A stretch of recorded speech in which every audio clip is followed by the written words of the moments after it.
একটা কথা বলি, বুঝছেন?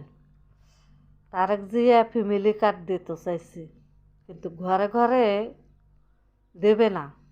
গরিব মানুষ মরবে, গরিব মানুষ পাবে না। যারা নেতা খেতা তারেক জিয়ার আমার হাতে দিব, তারা খাই গিয়া বাস একবারে মনে পয়সা এলা আরও পয়সা এলা হইব, তাই না? যদি মনে করেন সরকারের হাত দিয়ে গ্রাম দেশে আসিয়া একবার গরিবের দেখতো কি পরিস্থিতি চলে, তাহলে তারেক জিয়ার মনে হয় আমাদের সরকার নতুন মনে হয় চোখে পানি রাখতে পারতো না, বুঝছেন? তা আমি একটাই অনুরোধ করে কই, আপনি দিলে আপনার হাত দিয়ে দিয়েন, কোনো নেতা খাতাক বিশ্বাস করিয়েন না, বুঝছেন?